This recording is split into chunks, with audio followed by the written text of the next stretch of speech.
This is your announcer, Shannon Saint Mainframe, welcoming you to our IPO Livecast. Dave Mustaine appeared on Joe Rogan's show this week. Sparks immediately flew. There hasn't been such instant chemistry since Vince Neil met those abdominal electrodes. Our IPO Livecast starts now. Welcome. We have more chemistry than Vince Neil and those electrodes, so that's good. It's a low bar. Oh, I guess that was Shannon's joke. Yes. The electrodes, or is Dave the electrodes, or is Rogan the electrodes? Let's say Rogan is the electrodes and Vince Neil is Dave. That kind of matches up because Dave and Vince have kind of the same intensity level nowadays. and Joe Rogan's like the spark of idiotic energy, which is what those electrodes kind of are too. Yes. I think Joe Rogan gets kind of a bad rap. He's not that bad. He's not as bad as people make him out to be. I would agree with that, but I also think he's a dumb guy. I think he's a really dumb guy. So last week Rob defends George W. Bush. This week Rob's caping up for Joe Rogan. I think Joe Rogan's problem is he thinks he knows more than he does. Agreed. He's also not funny. Well, he's doing a show where I don't think it relies on him being as funny as his previous career. Well, I will say this in defense of Rob. I don't think Rob was saying Joe Rogan's a good guy. I think he's saying the critiques of Joe Rogan are not really valid a lot of the time, which I would agree with. Doesn't mean I like his show. Doesn't mean I like I'm not a regular listener.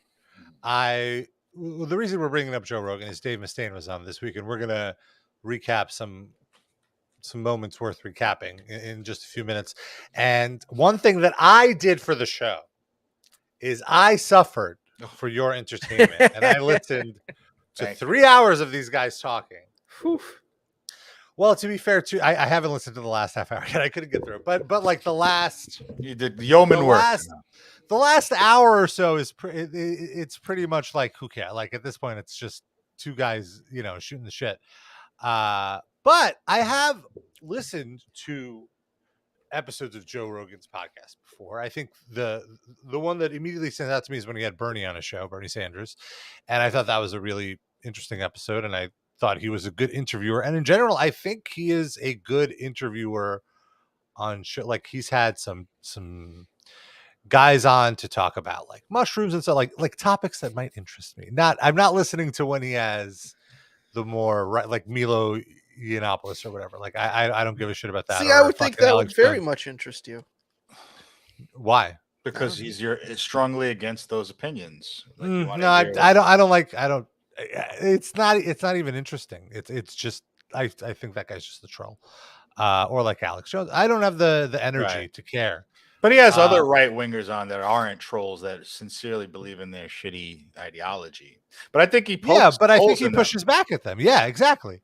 And he has not as many, but he does have people on the left on as well. And so and I feel like the thing about Joe Rogan, unlike other more like right wing based people, and Rogan certainly has views that are left wing, right wing, but I feel like you could actually have a conversation with him and convince him of a viewpoint, whereas with a lot of right wingers, there's no convincing them. Well, I think that's also a good and a bad thing about Joe Rogan, because just like Donald Trump, I think the thing he heard in the last 48 hours is the most important thing in the world.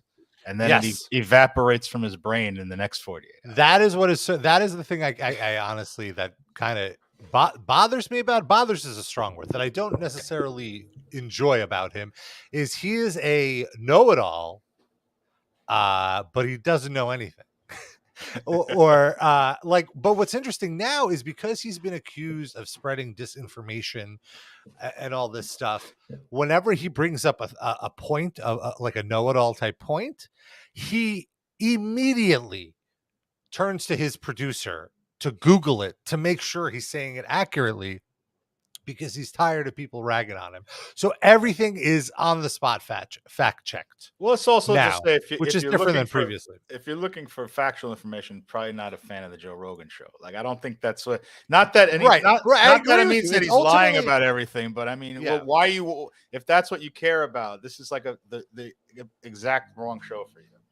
Yes, and I guess a lot of criticism. There's a lot of criticism that because he had anti-vax people on, he was, all that stuff. And look, I mean, I'm not gonna get into that. That's neither here nor there for me. But I don't think it's his fault that people aren't vaccinated. Like just talk to somebody who's not gonna. I mean, he hasn't helped the cause. Hasn't helped what cause? Getting people vaccinated. Why is that his responsibility though? Well, why is it his responsibility to put out shit that prevents people from getting vaccinated? Why is he doesn't find it as a responsibility. I think it's just he's just talking to people he finds interesting, and he wants to see this alternate perspective that isn't delivered in mainstream news. I don't agree. I'm not saying I agree with it, but I can see why he does. Like, I'm not, he hangs out with fucking Jordan Peterson. Like, I'm not listening. Like, no, thank you. But anyway, now that I've gotten that out of the way, and now that our fans think less of me, I'd like to. They don't think any less of you, Rob. Well, again, we're already at 0. Yeah, we're already at 0. I get it. So you got my joke. Thank you. Appreciate it. So yeah. Okay. So I want to. I'm going to jump around because there's some part I don't know, like some of these moments, it could get a little tedious. So I'm going to I can't believe that's true with these two men. So instead of going in sequential order, I'm just going to go in the order of like the most juicy clips first. And then if we're still not sick of it, go through the more mundane Mustaine. That's the episode title. Thank you. Done. Lock it up. All right. So this is the first name drop of the day. And the thing is, these two really did have instant chemistry. Hold on, I have the clip here. That was weird that he threw that out there. Yeah, that was the first name drop. These guys have instant chemistry. Rogan, is the chemistry Cialis? Promo code Rogan. All right, here we go. And I thought, I just learned that last week, So it was really cool to see this stuff applied in this almost, like fight to the death kumite. Yeah. So I mean, I don't know how many people know what kumite means. I'm very smart. People that don't know what that means, it's a death match. So it's a death match. I know there's going to be some people out there that. Yes, I saw Bloodsport too. I think the word red kumite. I knew that when I was 11. Yeah, well. Here's what's so great is that Joe Rogan, as we said, pushes back on him. The death kumite. Well, yeah. Technically, it's not. I mean, I don't know how many people match. know what kumite means. So for people that don't know what that means, it's a death match. So wrong. I know there's going to be some people out there that aren't going to know exactly what that means. I think the word red kumite just means sparring. Yeah, it just means fighting. The red sash. Whoops. What is that called? When they do, what is the word when they go? I'll walk it back. There you go. Two guys go, one comes back. That's a death match. Do they have those? I think that's called grinder. I'm sure people have had that. Yeah, of course. I'm sure over the course of history, people have decided to karate fight to the death. Absolutely. I'm sure they did. Yeah. But I think the word Look at him rolling his eyes. I think it just means fighting. Yeah. Right. Well, that's why I was asking you. Google that. Wait, Yeah, he I'm was sure it asking. does. What? He was not asking. Well, he did say, I think it means deathmatch. He wasn't certain. Well, No, at he first sounded said very it sure. means death match. Then he took a step back when Rogan. That's was a like, Japanese word. I came from a Korean martial art background originally. If there's one thing I don't know that Joe that much Rogan will about it. push back on, it's MMA terms. Let's be Kumite, real. martial arts, freestyle fighting. Yeah, So you're right, sparring. Rob. He Googles everything now. He doesn't Okay. want to Yeah. What is fucking deathmatch? get shut down by the U.S. government again. Literally every at stake. every 3 minutes he's Googling. See? Are we sure this isn't Ken Is there, Shamrock? Yes. He's aged into Japanese Ken term? Shamrock. It's very No, disturbing. he looks way worse. This isn't even, this is like a flattering view of him. I was passing, I saw the most recent UFC event, and he, at the end of every match, he goes in to interview the winner. He looked terrible. Terrible. He looked like a dried bean or something like that. But what does Ken Shamrock look like now? He probably looks terrible. We'll look him up in a second. I think he looks like Ken Shamrock mixed with Kurt Angle a little bit. Okay. I can see more Kurt Angle, yeah. I'd heard of that'd be a good name for a band. Yeah. Karate Deathmatch. He looks so bad. He should do a rant on what Lizzo looks like. That's no. Now. We'll get to that in a second. Get that website. What year did you start martial arts? I was 12. Wow. That's when I started Kumite, which is sparring. I bet you didn't know that. Which is death. I had a death match when I was 12. Look at the freeze frame right now. He looks like Fire Marshal Bill. It's fucking terrifying. Let me tell you something about Kumite. It'd be funny if he goes off on Kumite saying that it's sparring now after he just learned that from Joe Rogan. He probably does. Like 3 minutes pass and he forgets where he was in the conversation. I don't know if you know this. I used to spar. It's an activity called Kumite. Jerk. You have a black belt in karate, right? Mm-hmm. You have a black belt in what else? In Taekwondo. In Taekwondo, and you have a purple belt in Jiu-Jitsu. Yeah. That's I have a black belt in knowing what words mean. That's really amazing. Yeah, I've managed to be really smart and stay out of a lot of trouble too, and that was one of the things. I managed to be really smart. Started working. Put that on his tombstone. That room is the smartest guy. So yeah. Let's see what a sensei told him. Purple belt in jiu-jitsu. Yeah. That's a very impressive resume. That's really amazing. Yeah, I've managed to be really smart and stay out of a lot of trouble too, and that was one of the things that Sensei Benny told me when we first started working together was, guys coming down the street and he doesn't look like he's your friend, change sides of the street. If he changes sides of the street, turn around. I don't go looking for trouble anymore. There was a period in my life where that kind of people, those kind of people, and that kind of stuff was, go out, get drunk. It's funny to me that he says he doesn't go looking for trouble, yet he's constantly yelling at people. I just tell the African women to put plugs in their vaginas. But he does it from the safety of the stage or from home. Yeah. He's not out in the streets looking for trouble where somebody might actually, hit him. Hey, Joe, I don't know if you know what the word sensei means. It's actually the guy that takes his penis out in the room when nobody's around. Can we Google that? And I think it means teacher. Pull up the Google. No, I'm pretty sure it means. All right, let's hear a little more.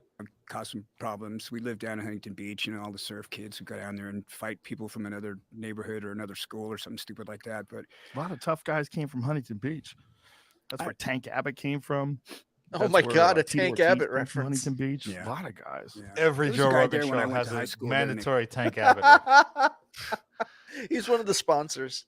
He's promoting his new podcast, Abbottcast. Polo. He was one of the. I love the way he says Polo. School or something stupid like that. But a lot of tough guys came from Huntington Beach. That's where Tank Abbott came from. Whoa, that's one. Tito Ortiz came from Huntington Beach. Yeah. That's to say, I went back. Yeah. There was a guy there when I went to high school there named Polo. He was Polo. Marco. Yeah, that's right. We always used to look for him by the pool, but he'd never show up.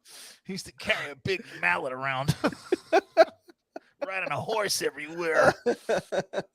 One of a bunch of Samoans that were down there, and I remember I was at a kegger party one night, and some guy hit him right in the face with a crowbar, and he did not move. And I thought, oh my God! It was one of those, those hexagonal crowbars, Oh Jesus! It wasn't like a tire.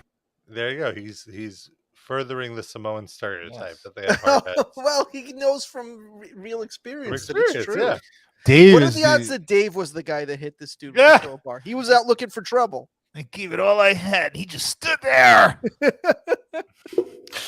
I never should have tried to headbutt him with my Kumite training.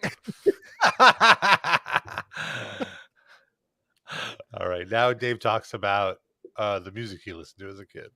You were into, what did you listen to?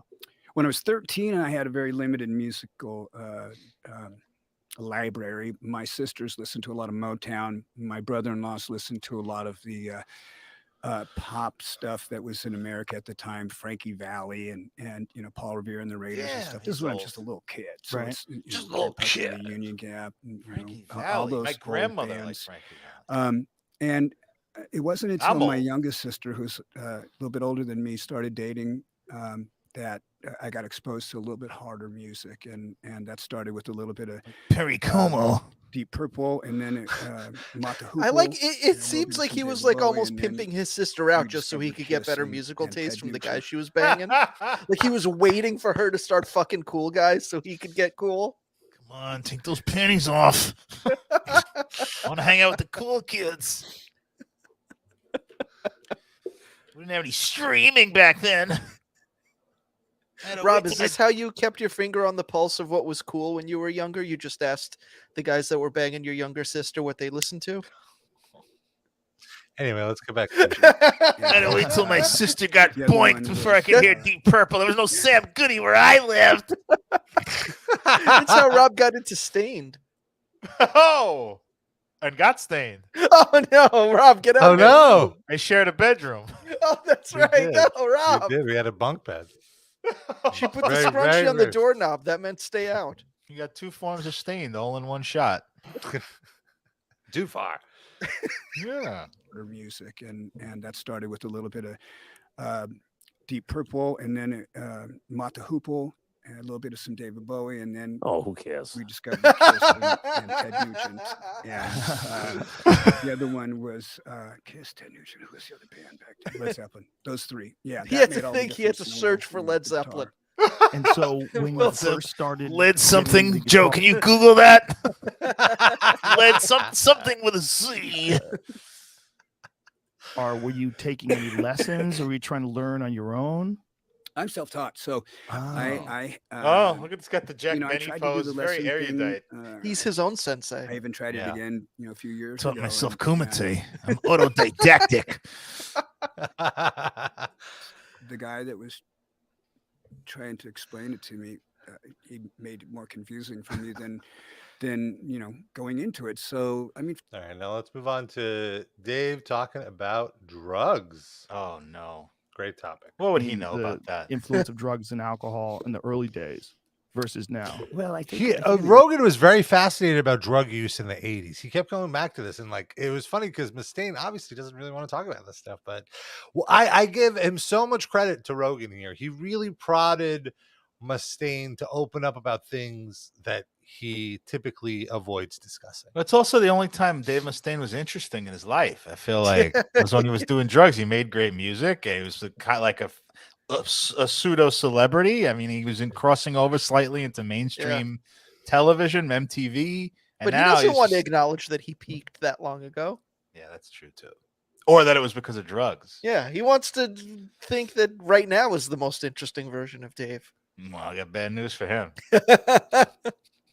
Well, for us, sure. In the early days of the music business, first off, the drugs weren't as strong, and they didn't have what? Like, for example, wait a minute. The drugs weren't as strong in the 80s as they are now. Talking about maybe pot. The pot is stronger now. Is that true? The only thing. Oh, well, absolutely true. But that's the only thing that is stronger now. Than the Coke isn't stronger. It's probably less. It's more dangerous now. Golden age of Coke. Doesn't that mean it's stronger? If it's more dangerous? No, because it's laced with fentanyl. The danger is in what it's. Well, he doesn't know that. Yeah, look at this guy. You don't think he still dabbles occasionally? 4 brain cells left, and they're splitting up sides and fighting. They're in kumite with each other. Kumite. Brain cell kumite. Days versus now. Well, I think in the early days of the music business, first off, the drugs weren't as strong, and they didn't have like, for example, something as simple as herb. The marijuana that I used to smoke when I was a kid versus what. First of all, I love how he says herb. Oh, did he? He just said it. Herb. I thought he said marijuana. I heard marijuana right before. Hold on, let's go back.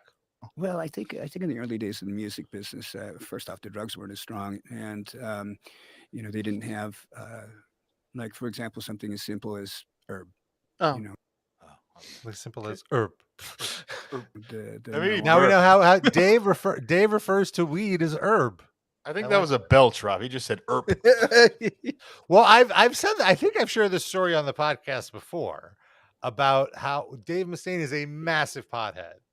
And I mentioned, I'm pretty sure, I definitely said how I once procured, like, I don't remember if you said this on the top shelf- show or you were not allowed to say it on the show. No, we definitely said it on the show. Okay. I procured some top shelf marijuana that I then Rob's having a stroke. passed along to a Did Frank Setio? I passed along to a mutual friend who gave it to Dave Mustaine, and he was very impressed by it, which I was very flattered by that. And then I smoked it right in front of Dave. And our patrons, you'll get that joke in about 3 weeks.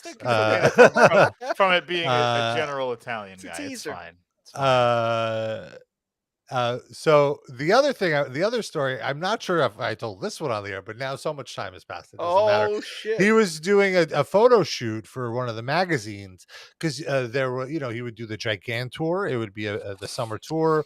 It was Megadeth with headline, and there would be 4 or 5 other bands. So it was a photo shoot for all the frontmen of the band, and Mustaine was holding up the whole shoot because he was waiting for his ounce of weed. And then the ounce of weed came, and he didn't share with anybody. Oh, he not even give them a little bit of weed. So that's the best story. And how did you hear about this? You were there, or one of the musicians in the other band? One of the other singers. Shit. Rob was the mule. Rob had to bring the drugs over. Of course, he was late. Then that makes sense. Marijuana that I used to smoke when I was a kid versus what's being manufactured and grown nowadays is way different.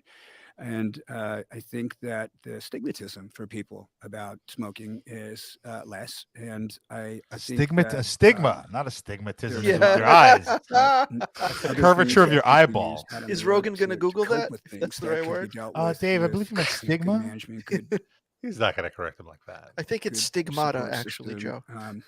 And most importantly, having somebody who's going to tell you the holes truth. in my hands. I'm a grown up. I'm a big Terrible. boy, so He just said, wait, we just missed a good quote. I'm sorry. I need to pause. Right. He says, I'm a big boy. Other things that people use out on the road to cope with things that could be dealt with good management, good support system, and most importantly, having somebody who's going to tell you the truth. I'm a grown up. I'm a big boy. So when I have stuff happen in my career, and it could have been avoided, or somebody didn't tell me, and I find out later. That sucks. Like when you got kicked out of Metallica and found out later. Happens, is that what he means? Well, they were waiting around for weed the whole time. He didn't show up with it, so they had to kick him out. Fair. By the way, Dusty Rhodes Muffler is waiting for a Dan Severn reference. I hope that does show up. He deserves a mention. Well, we just gave him one. I don't know if he means specifically on Rogan or just anyone. True. He might just specify. Be desperate. That's true. Well, there you go. If that's what you're waiting for. There you go. Big shout out to Dan Severn. They respond in a negative way with, either self-sabotage or they medicate themselves. And I remember back when I was drinking, there was because he doesn't drink someone said at one of those meetings, and I thought it was kind of clever. The guy said, I drank when my team won, and I drank when my team lost, and I drank when my team played, and I drank when my team was in the off season. And I thought, all right, well, that's about me. What team were we not rooting for anymore? So, but there's so many reasons why people make it or don't make it in the music business, and I think much like yourself, in our getting to know each other earlier this afternoon. Little brunch before the recording. How nice. And there's so many things in the music Eggs industry Benedict. that the history, the mimosas, the people that you're working with. A lot of people don't want to say anything bad about somebody, but I mean, imagine how much better things would be if somebody really said, what, that he's a nice guy, but he stole from us, or this guy he's good at this, but he's terrible at that. Everybody's so afraid to offend anybody with stuff like that, but yet in other areas of life, he's a nice guy, but he's a total dewclaw. So we've had some people on our he's a good guy, but he's a total waste of skin and life. Total tours that we've been on. I wish Rogan could have, since you're pals, I wish he could have reached out to you beforehand. Was like, are there any things I should play for Dave? Like, gotcha moments. Just confront him with the Dewclaw clip and let's see how zen he remains. Total waste of skin and life. On the last tour we were on, not my band, but another band. Uh-oh. Their bus drove right up to the Canadian border, and the driver got out and left them all sitting there. Oh man. He was he was about to tell a bus story. I thought it was going to be about Cliff Burton. He planted that black ice. Out of DUI or something like that, and you can't get up into Canada. So, oh my God, that's hilarious. It's so convoluted, all this stuff. Hilarious. Big first date energy there from Rogan. You're so 60s or 70s. I was talking about, different eras, different messes, different managers. Managers. Just wait till Mustaine stiffs the check. Of course. Won't be so happy anymore. Because there's always somebody around the corner that's ready to work harder than you. It's like that motivational thing that Arnold said a long time. Oh no, he loves Arnold motivational quotes. He does. I know Arnold. They met at Huntington Beach. Remember, you can't grow without burning. So now, obviously, Rogan has to bring up Metallica. Oh, boy. So here's the Metallica. Why? I was 20 when I was in Metallica. Oh, hold on. Let me go back. Wait, Joe Rogan was in Metallica? What? No. He fanboy. That's out of context. He fanboys out about a line that Mustaine said. And that's how they start talking. So I thought he was pulling a Hulk Hogan. What was that like when, you were successful pretty early on in your life. Like, how old were you when you were in your first band? Panic was the band before Metallica, and that was only for a short period of time. You was in Panic at the disco? I was 20 when I was in Metallica, so I probably started when I was around. Band's been around a while, I guess. Maybe 17. Well, that's when disco came out, so it makes sense. Think of that. Just that statement. I was 20 when I was in Metallica. Yeah, fuck you all. What? That is crazy. Yeah, but he was 21 when he was kicked out of Metallica. Yeah, they weren't Metallica yet. It doesn't mean anything. They became Metallica because they got rid of them. Yeah, they wouldn't have been Metallica if he had stayed in Metallica. And also, everybody else in Metallica was also 20 at that point. It's not like he was a 20-year-old in Metallica 3 years ago. James was 18 in Metallica. Oh, yeah, James was even younger. James Hetfield would be working at Jamba Juice now if Dave Mustaine stayed in that band. They had the good sense to kick him out. I mean, it really was the best thing for everyone. Yeah. Even Mustaine. Yeah, his hate fueled his whole career. He wouldn't have had that impetus. He would have been like a lazy bastard. He would have probably quit eventually anyway, just because they weren't using enough of his songs. And I feel like, Megadeth is fucking amazing. Like the music is great. Like I don't, it would suck not to have it. He's Thank you very much, Rob. Undeniably a great musician. I will never, even though he makes shitty music now, I think that's because he had a good run. He had his unbelievable run. He's complacent. But I mean, even if you listen to that new album, like the riffing is good and all that stuff. Like the musicianship is good. His vocals suck and the lyrics are laughably horrible. It's like the songwriting that's not as good. He's still a good musician. Metallica. That is a crazy statement, because if you just think about the average 20-year-old's life and that this is look at you guys, little babies. Yeah. So cute. Yeah. That's amazing. Does that freak you out when you look at that? No, it doesn't. Well, this is big. It kind of brings me a little bit of some sadness. Because of the look, it's like he's trying to be about way it went down with you guys. Floodgates are open. Because Cliff. Oh, yeah.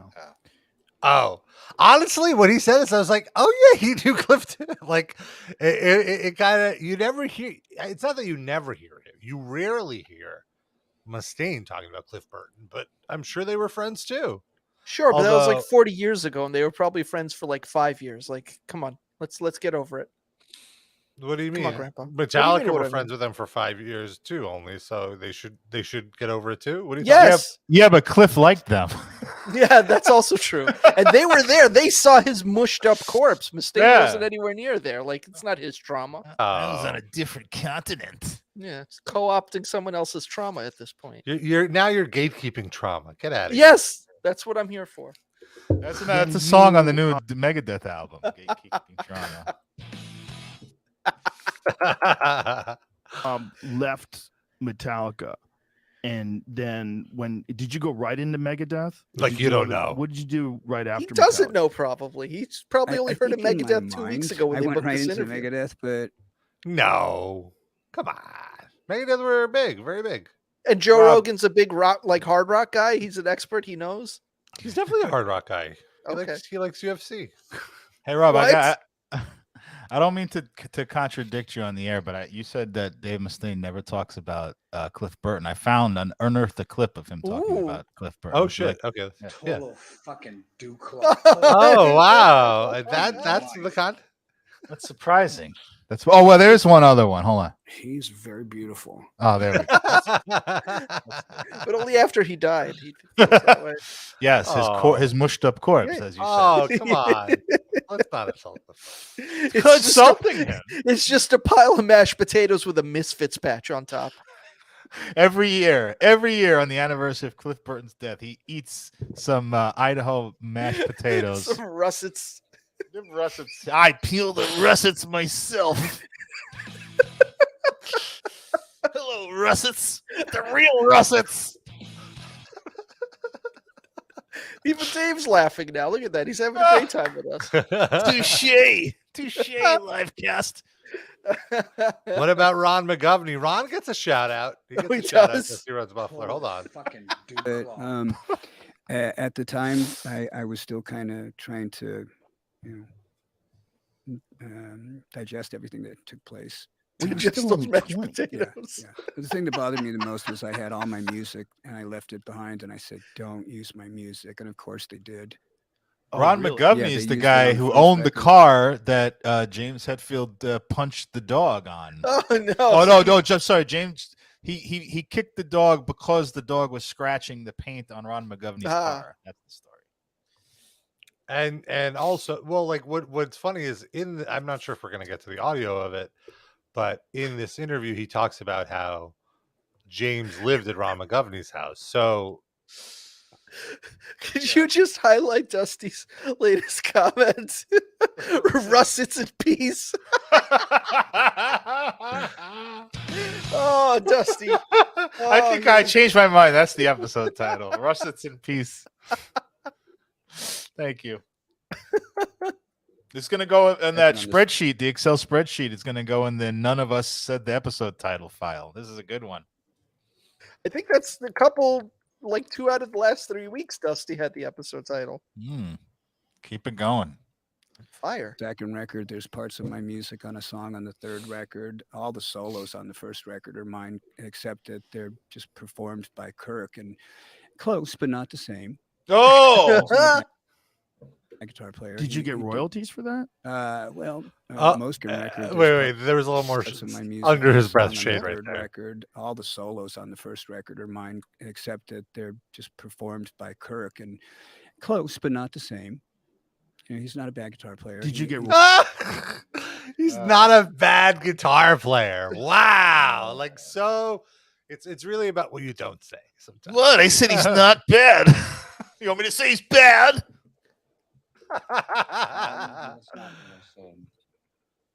Let's see what's on Master of Puppets. Okay, so Mustaine claims that he co-wrote Leper Messiah for Master of Puppets. Okay.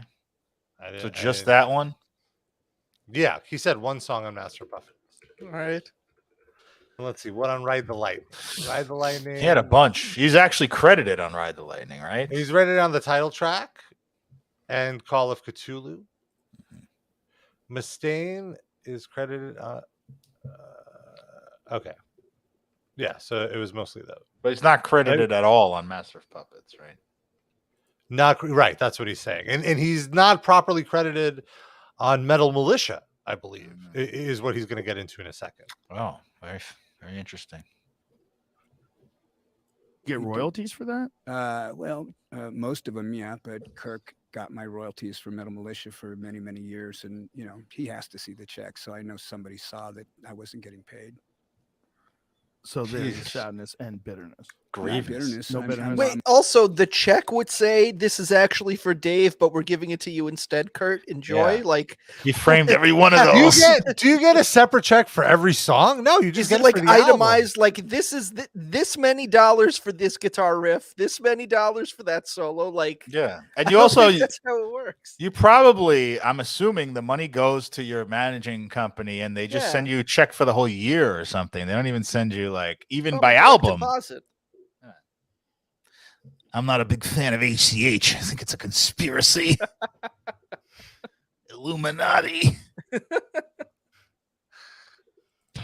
I'm a little upset. You know, it's just money. You know, like you said, it's just money. Wait, let's go back. For Metal Militia. And why are you bringing it up, Dick? Yeah, seriously. Yeah. He has to see the check, so I know somebody saw that I wasn't getting paid. So there's a sadness and bitterness. No bitterness. No bitterness. I'm over a little it. upset. You know, it's just money. You know, like you said. You know, at the end of the day, you know, my happiness and my family, my wife and my children are more important to me than anything in this world. And you know, I love our fans. I have so many things in this life that I'm happy about, but I would give it all up to be in Metallica. Oops, did I say that? And obviously, my relationship with God, I take that very, very personally. Oh, I said that last though. How serious are you? I don't push it on him at all. It's my thing, and I just look at it like I don't push it on anybody. I just refuse to play any festivals with known Satanists. I don't push it on anybody. I just announce what a great God-fearing Christian I am on a show with 16 million listeners. Yeah, exactly. Wouldn't not pushing it on anybody mean just not mentioning it at all, right? Well, like he's that not would trying be to convert anyone else. He's just talking about himself and how great he is. Tonight, and when he's kneeling in front of his bed, he's going to say, Jesus, I went on the Joe Rogan show and mentioned you. Did you hear it? Let me into the kingdom of heaven. I know I've done a lot of bad things, dear Jesus, but I promoted you on the Joe Rogan show. I could cuss polo that time in high school. Please forgive me. Oh, I'm so sorry. I'm so sorry. I wished Robert Trujillo would get polio. It still happened. Oh, it could. I'm just saying, you should be careful. Yeah, 20 in Metallica, and now look at me. I'm 60 in Megadeth, and I'm a Grammy winner. I'm a New York Times best-selling author. All these things that if you know, I was signing autographs the other day, Joe, and I had these boxes. There was 3,000 jackets I had to sign. And for a moment, I flashed back to elementary school when I was in front of the chalkboard. I swear to God, and I had to write. Did you ever have to do that? Yeah, sure. God, and I don't know. Yes, what you're both old. I thought, God, that was a good Dave Mustaine. Dear Jesus, I'm sorry. I listed off all my career accomplishments on the Joe Rogan show.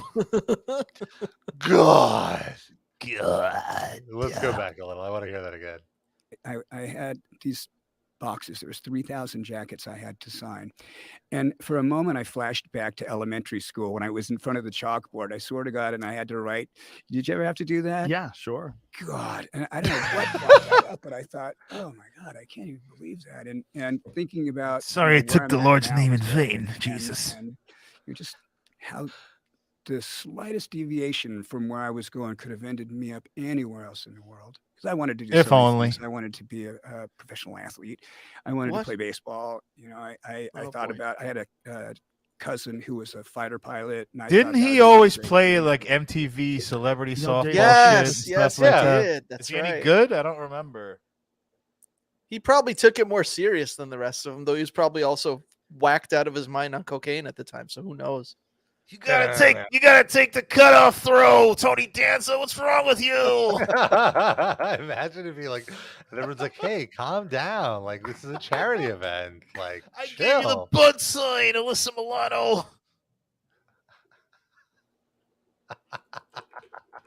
I wish there was like a rock and jock like baseball reference, and we could see what Dave Mustaine's stats were. I don't think there is, though, sadly. Jewel, you're supposed to be running with the pitch. Get your glove down. Who will save your soul from me in the post-game conference? It's the case with a lot of people that wind up becoming successful at things. They could have gone in a bunch of different directions. They just chose to go in this one, but they still have other interests in things. Because I think the type of people that become really successful, like with you at playing guitar, are the type of people that can kind of be good at anything. They just have to love that thing. Mm-hmm. Like, I'm sure you love playing guitar, which is why you're so good at playing guitar. Mm-hmm. If you loved something else as much as you love that, you'd be just as good at that. I think it's an expression of who you are as a person. Mm. I think that's one of the more unique things about guitar that Dave playing. isn't a priest because he doesn't love God as much as he loves guitars. Right. That's what I'm hearing too. Yeah, Dave, you gotta when you're praying tonight, you gotta apologize for that. Put something ahead of God. That's the same reason he's not a softball coach either. He loves music too much. Coolio, your first step needs to be back. Dan Cortez. Dan Cortez. Oh man, I was trying to remember Dan Cortez's name. I couldn't remember it. Kurt Loder, you have no sprint speed to first base. Oh my God, Kurt Loder stayed miles away from the Rock and Jock festivities. He wanted no part of that. Tretch from Naughty by Nature. Who's the other guy? Alcho, run the bases, Serena. Oh, no. Who is the other guy? I don't know. Tretch. Tretch was just the superstar. If he did movies and everything. I don't remember the other guy. Let's see. Vin Rock? Is that it? Sounds right. He kind of looked like Jay-Z a little bit. Like a fat Jay-Z. Let's see. Yeah, Vin Rock. I could see his face. I just wouldn't have been able to pull his name up. Me neither. Oh, Naughty by Nature. There's a little more. We haven't even gotten to the best. Oh, shit. We were talking next outside earlier about Gary Clark Jr. About Gary Carter Jr.? I listen to Gary Clark Jr.'s riffs, I can tell it's him. Like, his sound is so distinctive. He's playing with the same. This is like Dave explaining Kumite. His sound is so uniquely distinctive that I could pick it out, and that was the case. Okay, well, let's start. Let me just do. Rob, who is Gary Clark Jr.? Other than son of Gary Clark Sr.? He's just like a country rockabilly guitarist, kind of. Okay. Noah would give us the whole Wikipedia. Yeah. Oh my God, it's, Rob Texter.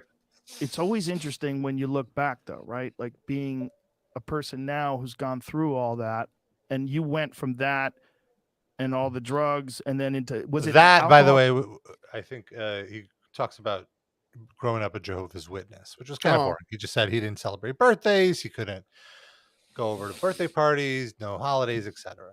Wasn't he a Seventh-day Adventist or something? Not a Jehovah's and then also Witness? No, the Seventh-day that was Hetfield.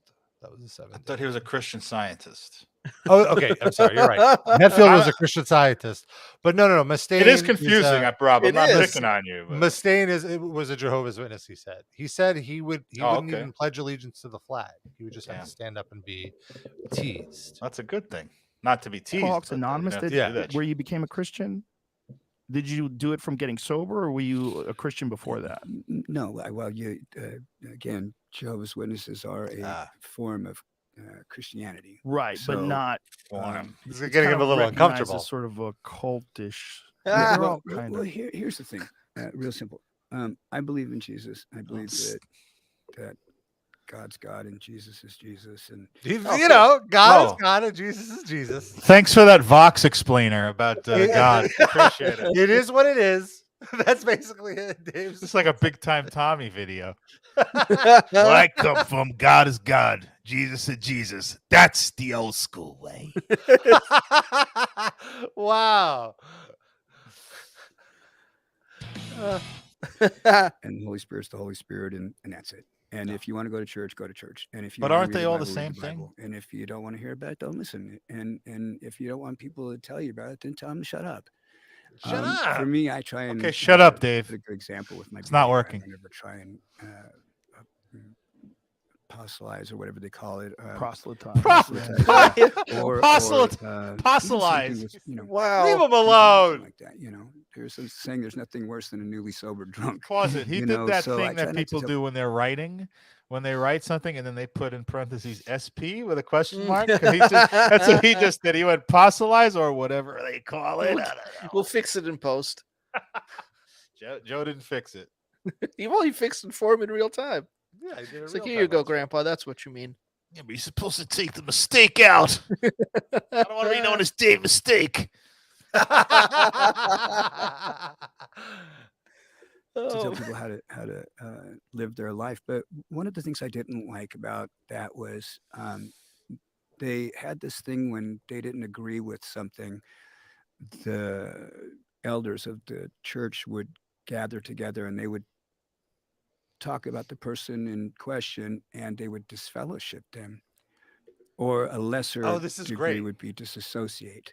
And what is disfellowship? What does that mean? You are ostracized. Ostracized. So you're not. You still have to go to church. You still have to show up. You still have to do all of the. But no one talks to you. They cannot. So then why would you keep going? Yeah, why would you go? I don't get it. My sister probably beat you at your house if you don't go. Oh, did you hear that? What? His sister got the disfellowship. What does that mean? It's because she was fucking the Deep Purple guy. She started fucking bikers just to help out her little brother. They kicked her out. It's like, I don't know what happened to her. Shame on her. You still have to go to church. You still have to show up. You still have to do all of the. But no one talks to you. They cannot. But she created Dave Mustaine and Megadeth with her vagina. So my sister got disfellowshipped, and the girl that brought the accusations against my sister had lied. She had said something about my sister and this other dude being together, and I knew that it wasn't true because I was telling her to fuck him, and she wouldn't do it. So she got disfellowshipped. Hold on, pause it. I got a great pitch, elevator pitch for you guys. You ready? Mm-hmm. Back to the Future reboot. But it's Dave Mustaine. He goes back in time. He accidentally prevents his sister from having sex with the Deep Purple guy, the biker. And Megadeth, he has a picture of Megadeth with the Metallica guys that suddenly starts disappearing. And he has to get his sister to fuck the Deep Purple guy. What do you think? So, Dave, Netflix is already picking up the options. I gotta send you back to the future. It's better than anything Danzig put out. Well, sorry, it's directed by Dan. Oh, fuck. The only director could get attached to this project. I apologize. Pretty much when I started Cleopatra to Films get away from it all, because I wasn't really old enough to see any other inner workings of organized religion or stuff like that. But there's a lot of exposés out on that. How long does a disfellowship last? Who knows? They could just decide. You're in this cult. So sins. You'd have to do a Ask sin. your sister, is that what I it is guess. to get a transgression? Something. Get a sister on the line. Oh no, sorry, she's fucking the singer of Greta Van Fleet now. Sorry. Oh, no. So they keep going on this, and then they stumble onto a topic that Dave has avoided for like 20 years. What denomination are you involved in now? So I had to do like any normal guy would do. You get out of one thing that sucks, you do something else to extreme. So when I bailed on the JW thing with my mom, I ran away from home up to Idaho where my sister lived, and she was Idaho, where the russet potatoes are from. It all comes full circle. Wow. Also, I've never heard Jehovah's Witnesses referred to as JWs. If you're in the know, Rob, if you know, you know. I see. You never Catholic, Christian, African American, God knows what. Every domination of JW. Extreme. So when I bailed on the JW thing with my mom, I ran away from home up to Idaho where my sister lived, and she was practicing black magic. So I got into black magic, and she did not practice black. She was doing white. White magic. Yeah, but he wouldn't have stayed with her if she was doing black magic. Right.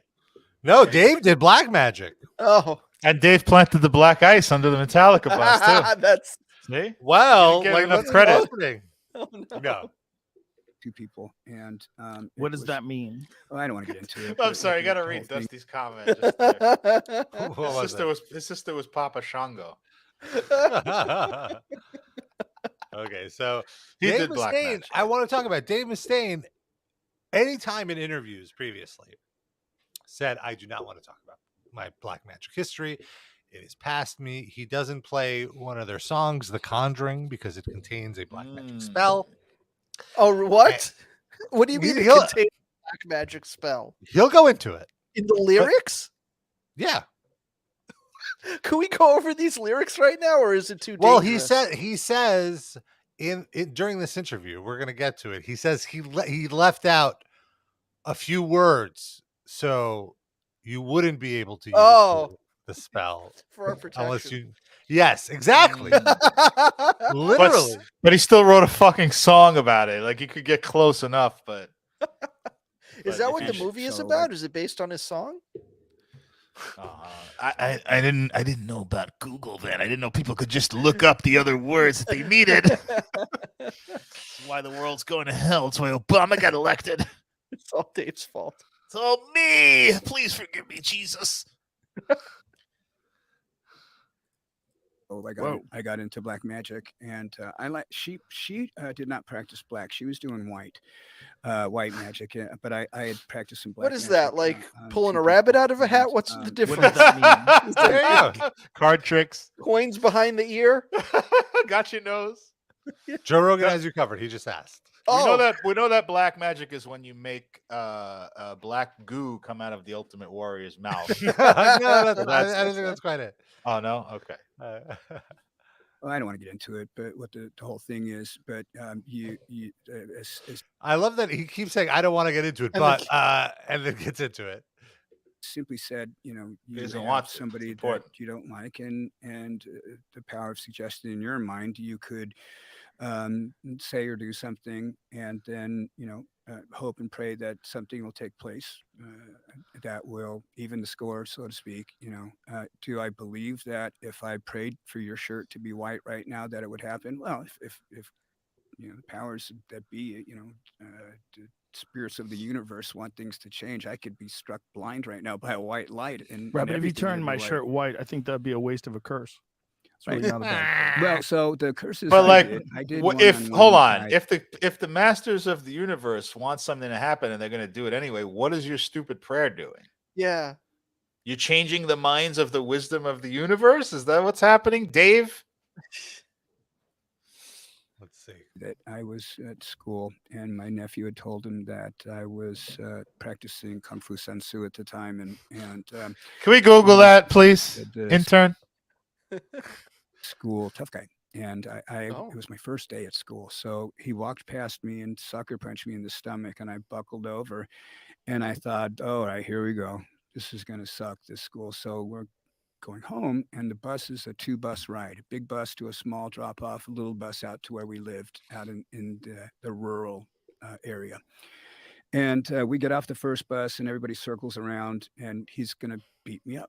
And nothing happens. And so I get in the bus, and he gets in the bus, and he walks out and elbows me in the back of the head when he's getting out. And I had some chewing tobacco in my mouth, so I swallowed it. Wait, what?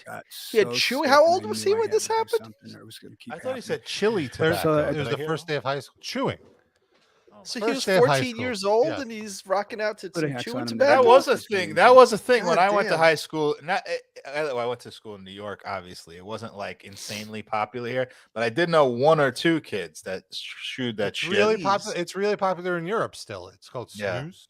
And also at that time when I was in high school, which is like maybe 15 years behind Dave, in other parts of the U.S., it was like ragingly popular among high school kids. Yeah, and so he's in a rural area, so I'm sure it's much more.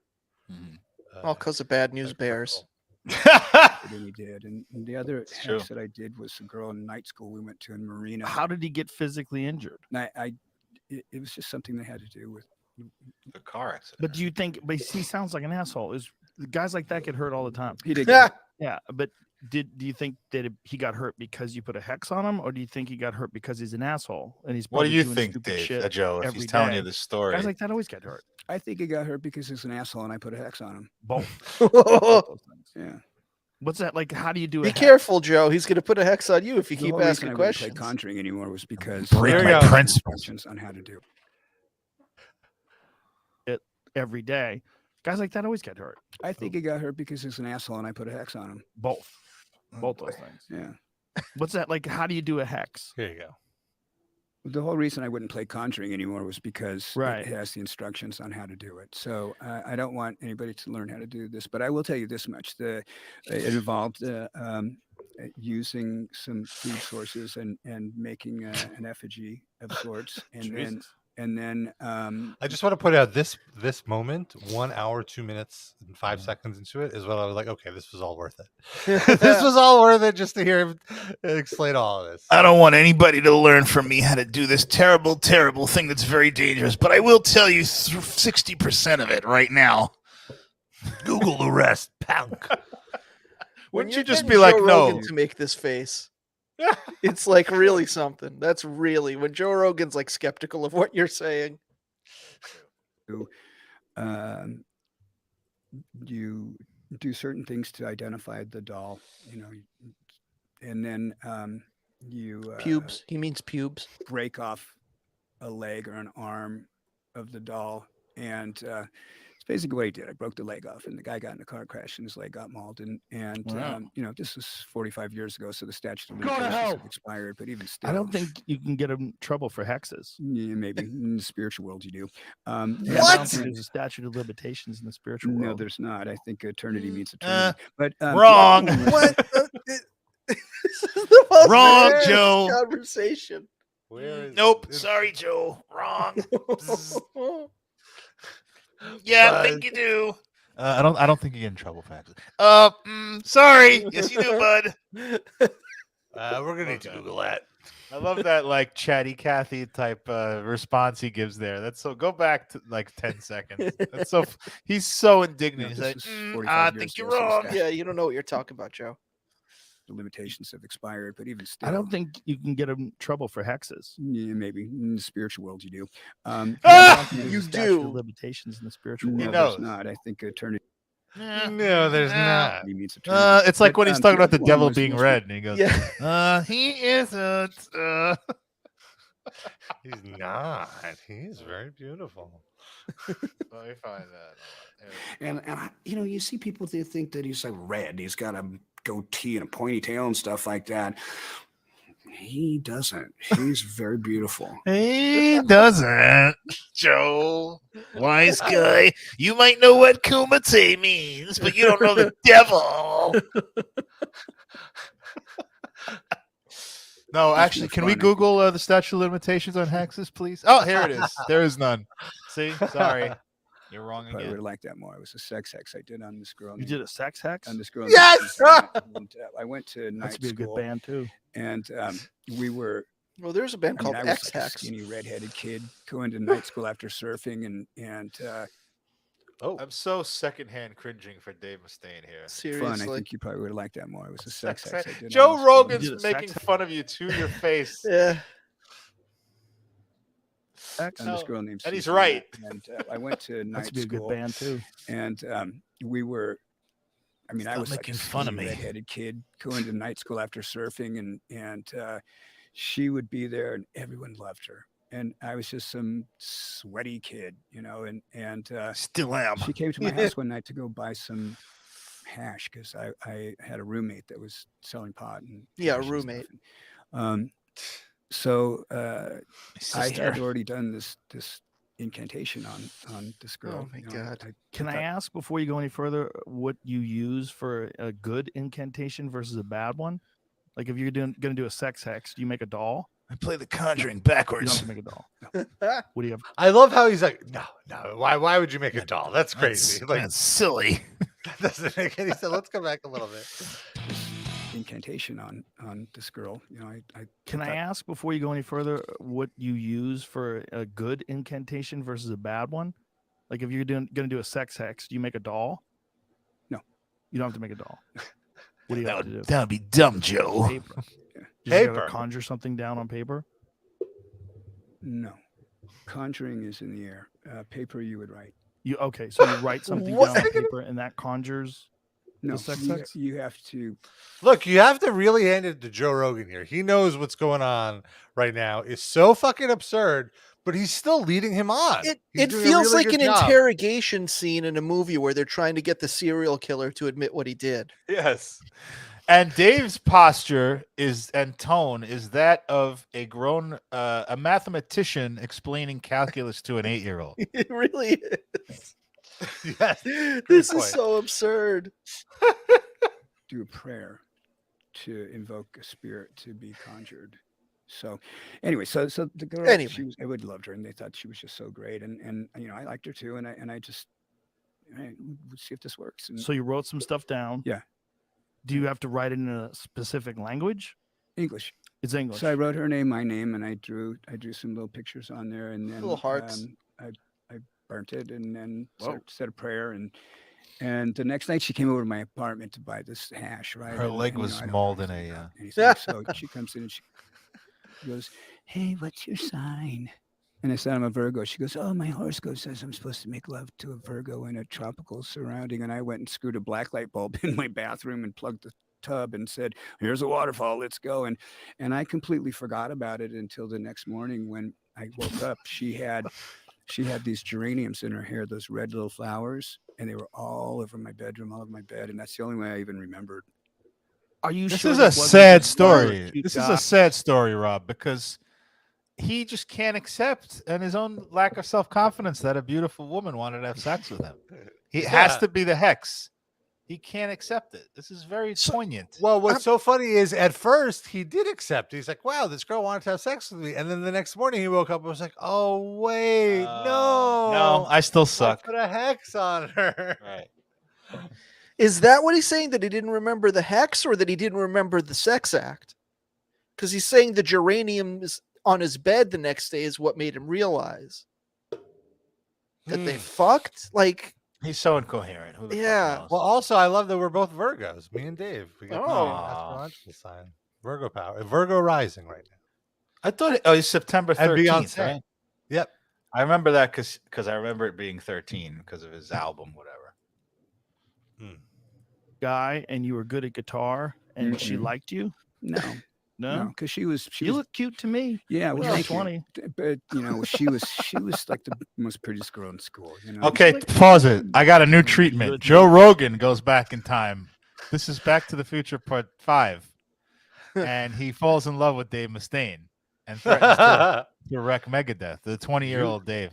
You are very beautiful. But Joe cleans him up. Like Joe, hold on. He's very beautiful. Joe cleans him up, and then he's so good, he's so nice and clean that he stays in Metallica and ruins Metallica. Oh, twist! They no become Metallica. a Christian rock band. Become Creed. Or Striper, the old version of Creed would be Striper. Oh, but then if they become Creed, then Rob never gets to encounter the joy of Mark Tremonti. Oh, no. the ripple effects of this are hard. Well, hold on. The B plot. Rob Tremonti is walking around, and Rob just meets him. Now he can meet him. He's not a big star. They have a loving romance. Whoa! That's the good part of the story. Oh boy! I think it was the sex acts. The whole trilogy. No, I think it's all make believe. Oh, there we go. You being sarcastic. No, see how he's doing? No. I think a lot of it is power of suggestion. I wonder. That'd be pretty Roofies. crazy. He didn't mention the roofies part. He kept that part quiet. Yeah, you see what's going on with Cosby and all that. Yeah, he knows better. Well, you've seen people that like the great, whatever his name is, the guy that can bend the spoons and shit. With He was proven to be a fraud. There's a lot of people, but yeah, hold on. They keep going. You know how they do that? They have a very specific spoon, and it reacts to the heat of you rubbing your fingers. Oh, now on you ruined it. Sorry. Yes, Sorry, it's not magic. Yeah, another Davism. I'm not opposed to what's his name? believing in Krasinski, magic. the great Krasinski. No, that's not his name. I don't know. I mean, James Kaczynski's the Bond did it. Unabomber. Yeah, what is he talking about? The great Penn and Teller Kaczynski can do it. All those magicians can do it. I saw Banachek very do it great in person. I saw him do it in front of my face. He did it. I love And he Penn didn't tell her. Those guys are Yeah, blast. they're amazing. They're Yeah. amazing, and they're so good for magic too, because they'll tell you that it's bullshit, Mm. and they're Oh, I've show seen that name show. bullshit. yeah. Well, Yeah. the show bullshit was about all kinds of things. Some of the things that aren't even bullshit, like yoga. But one of the things that they No. were doing was like doing magic and letting you in on the joke. like letting you know that it's bullshit. But still, So then they talk about David Copperfield and like, well, how did he disappear that elephant in an arena? And then they look it up on Google, and there it is. Like, oh shit, oh okay, I see. But he did get Claudia Schiffer by doing a sex hex. So that part is true. There's two more parts I want to talk about. They get into this whole conversation about Coca-Cola and how there's still actually cocaine in Coca-Cola. What? And they actually he proves it. This is more of the Googling. Well, what it is there's only one company that is allowed to process the cocoa plants in America, and the only person Geffen Records. the only company that they sell this distilled cocaine to is the cocaine leaf or something like that is to Coca-Cola. So all the other leaf, not cocaine leaf. It is cocaine. It is cocaine. I'll send you the link later. Believe me, it's just confusing. Is this? But they got to the send me the leaf. Here, I think this might even be it. Cocaine, and they use that for medical grade cocaine, which is still a thing. Like, here, let's go back a little more. But here. But this is just text on a page. Where's that from? Okay, no, there's something in there for sure. If I know it's a true story. So once he knows it's a true story. Well, we'll read it. But it's the crazy history of Coca-Cola is really interesting. But what's great about this originally is that it ends up with Dave talking about cocaine, which is where the real money is. So who's hosting this show, by the way? This is like Dave interviewing Joe Rogan about coke. It was like, well, like I said, Joe Rogan's favorite thing is to talk about how much shit he knows. So here he is, like peacocking, like, "Hey, I know about coke."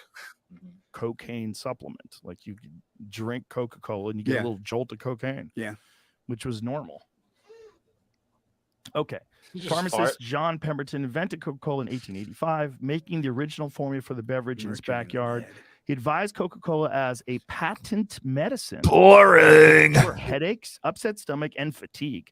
Patent medicines weren't regulated. They often contained addictive ingredients like cocaine and opium, and toxic ingredients like mercury and lead, according to the National Institute on Drug Abuse. The NIDA said in a 2020 blog post that Pemberton's recipe contained cocaine in the form of an extract of the coca leaf, inspiring. Yeah, but this is the original, not what they have now. Leaf, in its natural form, is a harmless and mild stimulant compared to coffee. But cocaine can be extracted from its leaves, according to the Transitional Institute. That's why people chew it. When they chew the coca leaves, it's really like a mild stimulant. Gregory Collins, PhD and associate professor of pharmacology at the University of Texas, San Antonio, also told Verify that the cocaine alkaloid is present at very low levels, in less than 1% in most coca leaves. The cocaine alkaloid can then be extracted and purified to produce the drug cocaine. Coca-Cola likely contained cocaine alkaloid as part of the coca leaf extract at very low concentrations and similar to the coca leaf teas. Cocaine was legal and a common ingredient in U.S. medicines aimed at curing a wide range of ailments when Coca-Cola was invented, which is pretty wild. According to NIDA, people thought cocaine was safe to use in small amounts at the time. It probably is. In 1970, cocaine became a recreational drug. Now, find out about Coca-Cola in today's form. Because in today's form, I know they use something from the coca leaves. They're trying to say, despite this, U.S. Coca-Cola U.S. directed Verified to a statement that says cocaine has never been an added ingredient in Coca-Cola, and the drink does not currently contain cocaine or any other harmful substances. There's 40 seconds. Contain cocaine anymore, but I think it's flavored with the coca. They're going to start talking about. I think they use coca leaves, and I'm pretty sure that the company that does it also makes. I think they process out the cocaine and they use that for medical grade cocaine, which is still a thing. Like lidocaine, I believe, comes from that as well. Which is now Dave is going to. But he nowhere in there did he say that Coca-Cola currently has it in it. He's going to find the link again. It numbs the producer. I guess. So does boring people. What's that? So does boring people. Yeah, boring people numbs them, or just like putting them in a job that sucks that numbs them too. But it's not as effective. Hey guys, I like drugs. That used to be the thing that people did when they would go to parties. They would just do a little cocaine, have some fun, end up in the bathroom. Yeah, that was it. It's now with Lars Ulrich watching you do drugs. Cocaine, you're taking a giant risk. So number one cause of death between people 18 to 49 in this country now is overdoses. Speedballs? Well, it's that they don't think they're getting a speedball. They think they're getting cocaine. But they're getting cocaine that's cut with fentanyl, or they think they're getting ecstasy.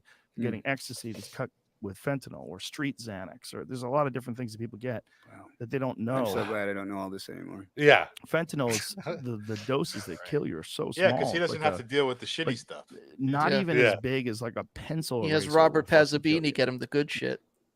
It's really potent stuff. So like I mean in a flat circle, like the size of a pencil eraser. I don't even mean like a thickness. That will fucking for sure kill you. But just the surface area of the eraser of a pencil will kill you. Yeah, it's a terrible, terrible thing. Seems fine to me. There's one company in the U.S. is licensed to import and process coca leaves. The Stephen Company of Northfield, Illinois. After Stephen processes coca leaves at its Maywood, New Jersey plant, it extracts the cocaine. The company uses the spent leaves to create a cocaine-free extract and sends the extract to Coca-Cola. It's just like the Joe Rogan show now. Coca-Cola is grandfathered to throat. Okay, so why did I assume? I guess it was just the bathroom thing. All right, one last thing, and then we can move on. He is once again asked about Metallica and what he was listening to when he was in Metallica. The last thing I was talking about was the vinyl. I know what I wanted to say. The one of the vinyl has rare tracks on it. It has a cover that we did with Sammy Hagar, "This Planet Is on Fire," from when he left Montrose before he got into Van Halen. He had this raging song called "This Planet's on Fire." So we did that, and I called Sammy up and I said, "Hey, would you want to play on this?" And he said, "Yeah, sure. Send me the track." So we sent him the track, and he goes, "I'll sing but dude, I ain't fucking playing on that with you shredders." And I went, "Oh man, that's cool," because I really looked up to him. And we played that song, "This Planet's on Fire," in Panic before I joined Metallica. Oh wow! Almost probably would have played it in Metallica if I would have stuck around a little longer. Wow, that's fucking awesome. When Wow, you were, that's awesome. When you were in Metallica, what was the stuff that you guys were listening to back then? All kinds of stuff. Who I think cares? I listened to different stuff than like a James bad Lawrence, zine James question Lawrence, from held 50 hostage years around ago. the Why are we asking this now? house, so whatever was being played there, or whenever they would go to the local import record store, they would get cool stuff. We usually went up to the record plant in San Francisco. There was a really cool store up there, and they had the greatest vinyl, patches, T-shirts. Every time we'd go up and play the Stone or the Mabuhay, we'd go. The Mabuhay.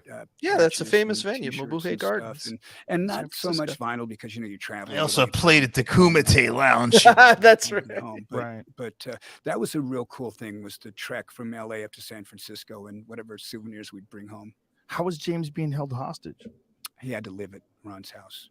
He had to? It's a metaphor. I'm joking around. Oh. So what was happening was I make James, jokes. I think he mentioned something on. You can't tell because my facial expression about- never changes. I can't really remember much. I'm about like him. Lindsay Lohan after opening up the Ark of the Covenant.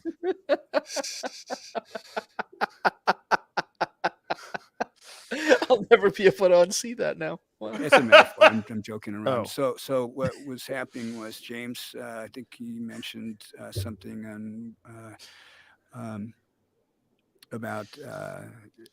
I can't really remember much about him when we were growing up together, but I think his dad died, and then his mom got really sick, and he moved out. He was living with Ron, and I'm joking when I say he's being held hostage by Ron, but he was living at Ron's. And then when we kicked Ron out of the band, James moved in with me and my mom down in Costa Mesa, which was really uncool. Me and him sharing a bedroom that was about the size of this table here, and yeah.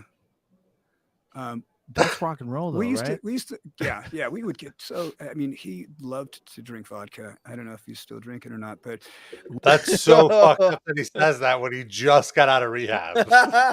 Dave doesn't pay attention to that news. Dave doesn't know. I mean, James doesn't know who this guy is that's talking right now. Great point.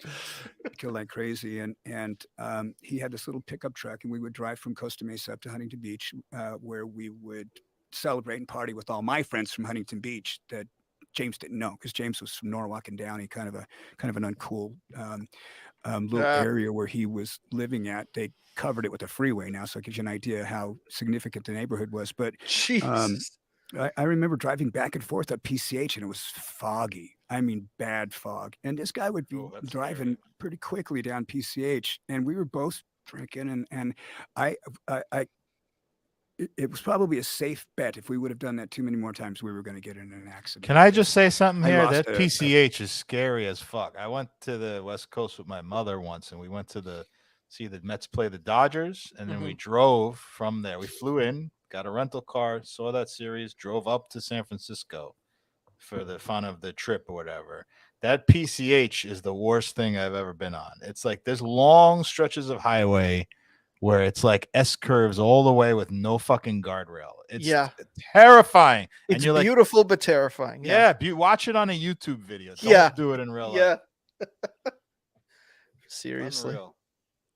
A friend, the very first time we played down in Dana Point with Panic, on the way home, the drummer in the band got in a car crash along PCH coming home. So it's always been a sore spot for me, that area in Huntington Beach and the coastline. Well, the coastline has always been a really dangerous place, particularly for car accidents and drunk driving, like around Malibu and that area. There's a ton of accidents. I know multiple people that have been in accidents there.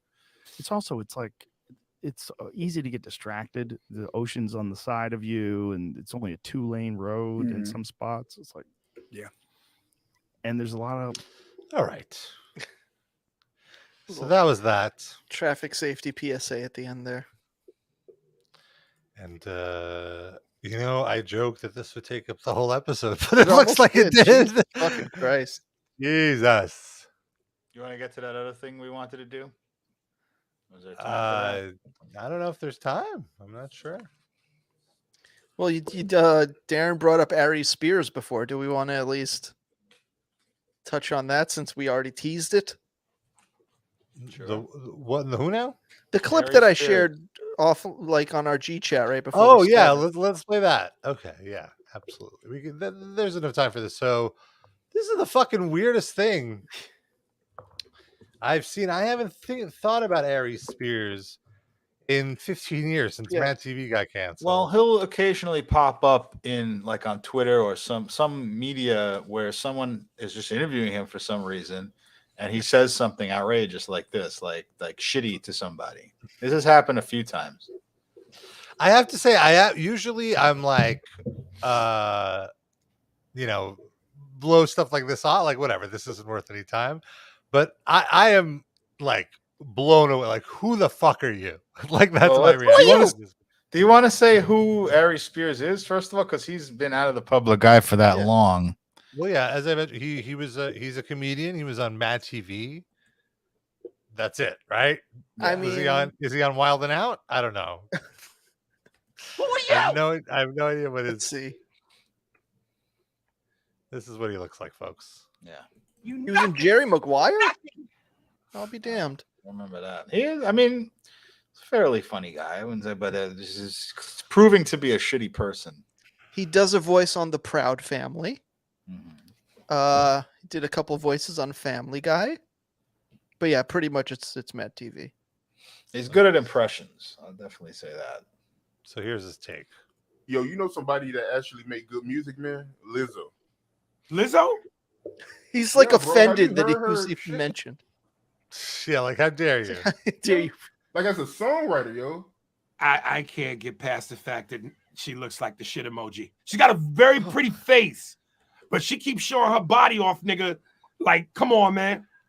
Like, I love how he's saying this wearing a shirt with his titties hanging out and his gut out. Well, he's covering it up, Rob. This is what he's saying. You can't see his titties. Come on, yo. He's wearing the shit emoji on top of his head. I'm sorry, listen, I ain't the most in shape nigga in the world. He had to say that. He knew that was hanging there. Yeah, he's not the most in shape. He's not even. He's not even a little bit. Round is a shape. He's not even above the median. Yeah, it's fair to say he's not the least in shape. Right. He's close. He's in the running. But maybe not running. when you're funny and you got swagger and confidence, and you decent. Look at this confidence he has right here. Look at this swagger. Looking, I think I'm at least handsome. You get pussy. But a woman that's built like a plate of flesh. No. What would he have to do to become handsome to you? Give him some tips. Let's pretend this is Howard Stern in the late 90s and you're, critiquing a woman with a laser pointer. Lose 50 pounds. Trim the beard. Lose the You say that, but now you're the hypocrite. You've got as much of a beard as he does. I it's shaped. It's not. I don't have my. It looks. I think like he hasn't shaved in a while. I'm saying shape it up. Okay. You're saying not beards are good, but his is unkempt, right? Okay. Yes, that's what I'm not saying. I'm not saying get rid of the beard. Okay. Is in trouble. You know what kills me about women? Is the hypocrisy that they won't have sex with. It's so ironic that he's talking about hypocrisy. They won't suck his dick. Yeah. They stopped returning my calls 15 years ago when Matt TV got canceled. I'm still waiting. They don't appreciate the Proud Family. My work on that great show. They don't believe that that's my voice. I want to put a sex hex on all these women. Is the hypocrisy and the contradiction. Yes, queen, slay, queen. Yes, queen, slay. Yeah, girl, your confidence. Fuck diabetes. Fuck heart problems. Fuck heart disease. What about you, dude? Cholesterol. You look like you're suffering from some hypertension. Claim womanhood. Yeah, but he hates himself, so that's acceptable. Support for your sister. Oh, okay.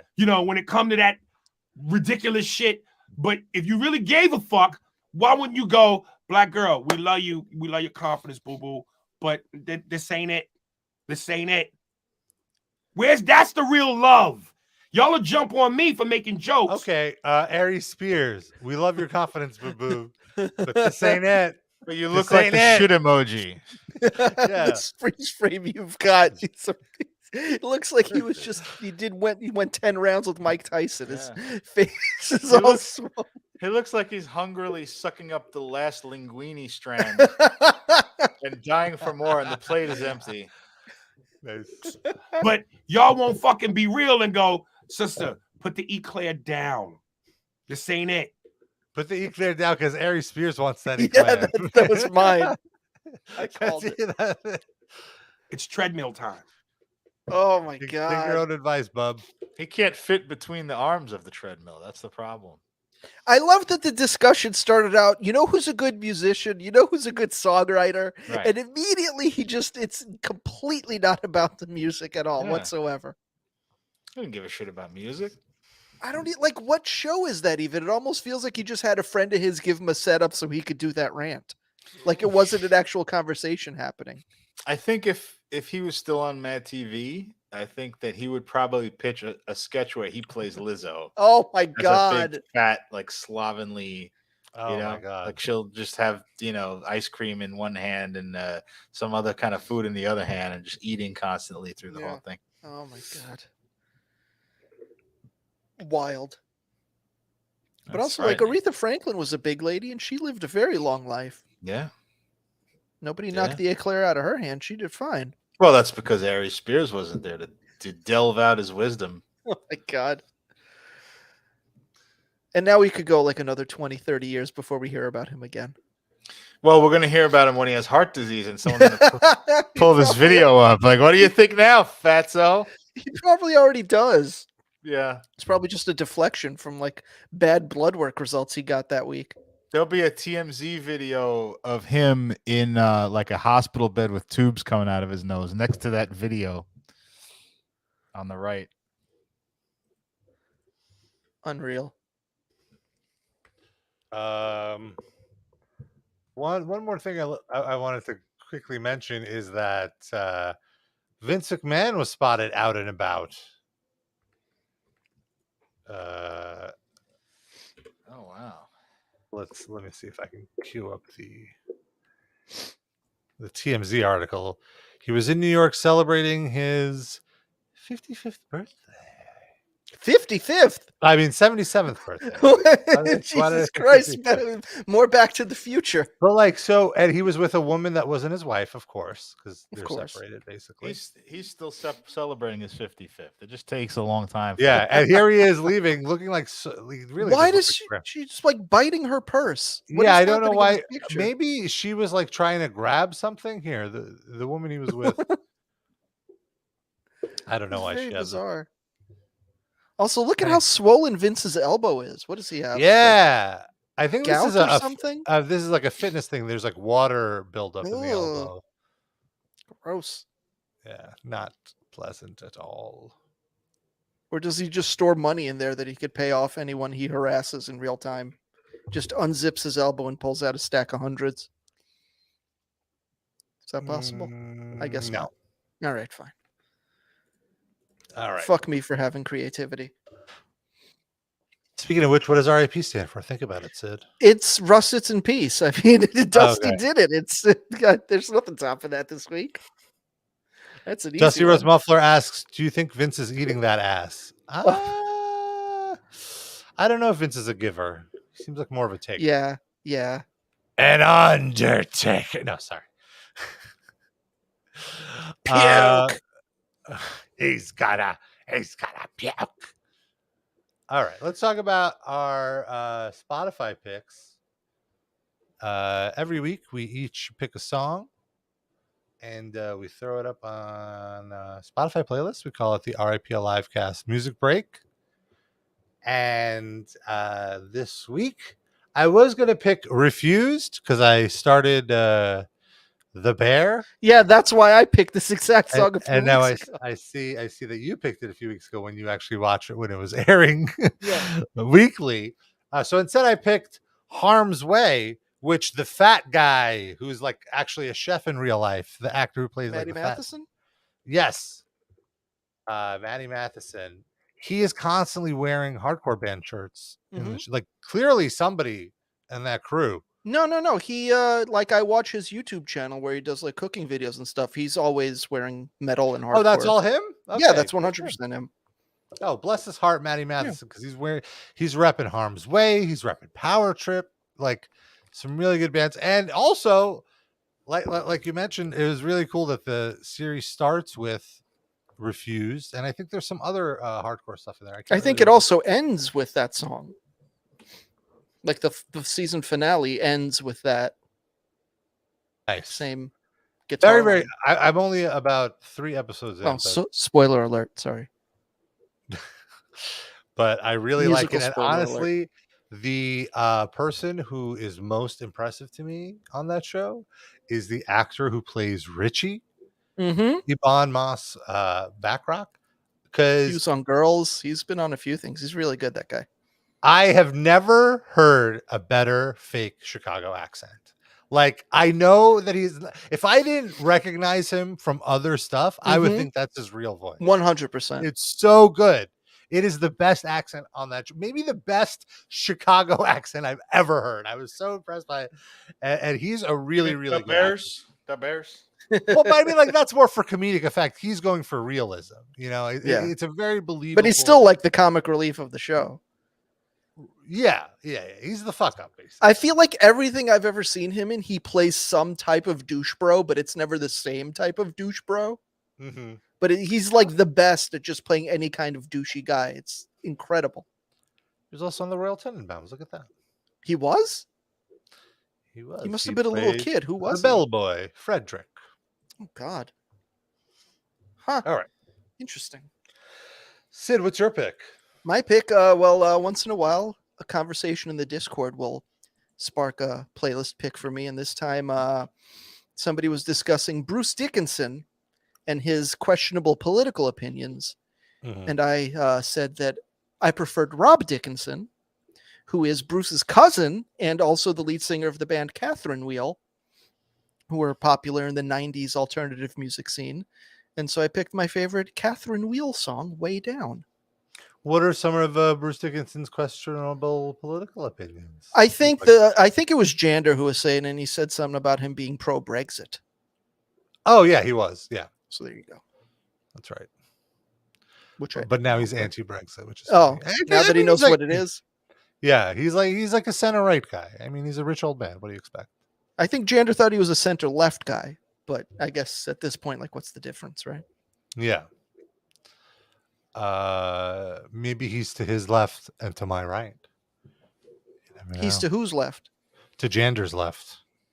No, Jander's to your left. How do you know that? I don't even know what we're talking about anymore. Darren, kind of putting you on the spot here. Do you have a pick?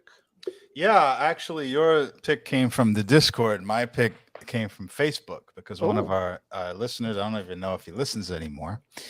I shouldn't say his real name, but I think he was. You know what? I don't want to confuse who he was. I know his real name, and I know he used to be in our old chat, but I'm not sure what his username was, so I'm not going to say. You have a first name. Michael. Okay. It's Super Nintendo Chalmers. Is it? Are you sure? Yeah. That's what I thought, and I didn't want to be wrong. But he told a very nice, cool anecdote about the rapper Mike Jones. You know the song, Mike Jones. Who? Mike Jones. Who? So he was it? I guess he was at a store or something, and the person said something about Mike Jones, and he went, "Who?" And the person obliged and said, "Mike Jones." And then he said, "Who?" And the person again said, "Mike Jones." So he got to work that joke into a natural habitat. So, and That's I like awesome. that song. So I'm going to put that song, although I haven't sent the link in yet. Yeah, that's my fault. I'm sorry.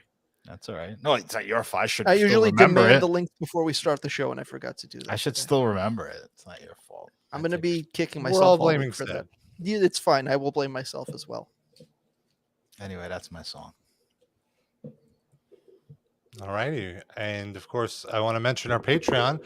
Got tons of great bonus content on the Patreon, 2 episodes a month. Patreon.com/RIPLivecast. Only $5 a month.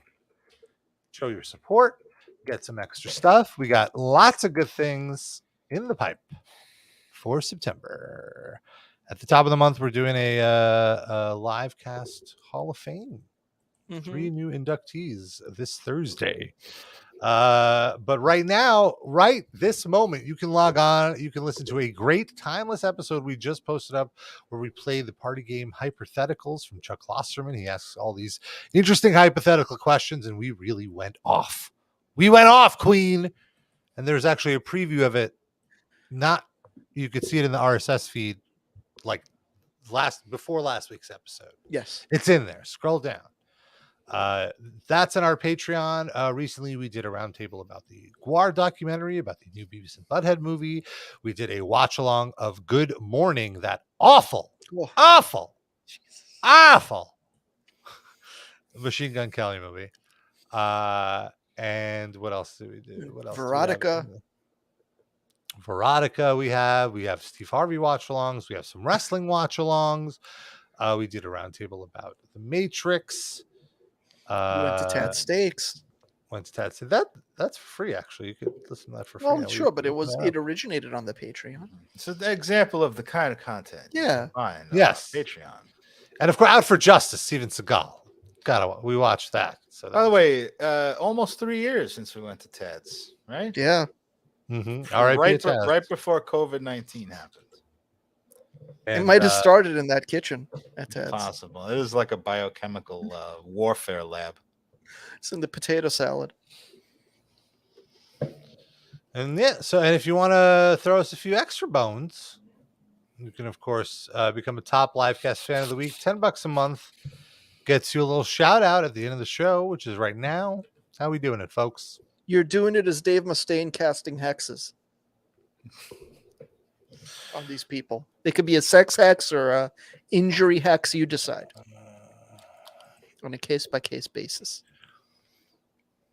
I almost want to do like that's something else. That's a different kind of hex. I don't know. What's like I don't know the hex language. What do you mean? You're Mr. Metal. You know all that grim and dark. What does shit. that mean? I don't look up hexes. Oh boy, this is really, really popping off here. Come on, Rob. You come on.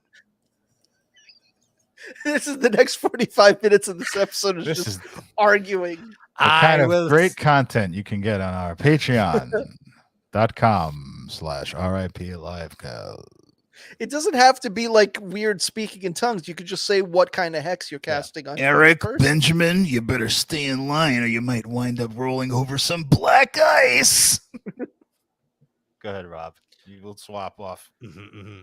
El Duderino, you better check the expiration on that mayo or you're going to get stomach pain. You know, a lot of people think Dan R and Sam I Am are like red with like a goatee. Well, they are, actually. I'm going to change Mindy Mayer's kippa from black to white. Gender, shishits with your crazy foreign names. I'm going to cast a spell so that you're normal in English. Rabagadoosh, a.k.a. Justin, you better meet me in the bathroom, and I'm going to give you cattle decaf. And Robba Vantiro and Hugo likes tacos. You can be in the bathroom, too, watching them do cocaine like Lars Ulrich. Lando Danks, I don't think so. I'm going to LaCroix all over your Corey and Scotty H. Doug Pigman, I'm going to turn you into a actual pig so you get to walk around on all fours just like Lars Ulrich. And Douglas, who are you, Levison? I'll tell you who you are. You're Josh. Hey, guys, it's... Wow. So your hex for El Duderino was just that his mayo expired. That's right, buddy. Watch out, Duderino. That might be the stupidest thing that's ever been said on this Sid, show. you asked for this. I did. You will never have fresh mayo again. And then you warned him to check the date, so he might not even eat the. So, like the hex that you went is that he might have to throw away a partial container of mayo. I'm glad you're understanding me clearly, Sid. It shows I'm a good communicator. Oh my God! All right. That's our show. We'll be back next week. I'll be in Denver. I'll have a different backdrop. It'll be your birthday. Or it'll be the day after your birthday. Yeah, that's true. We'll talk to you then, folks. Bye-bye.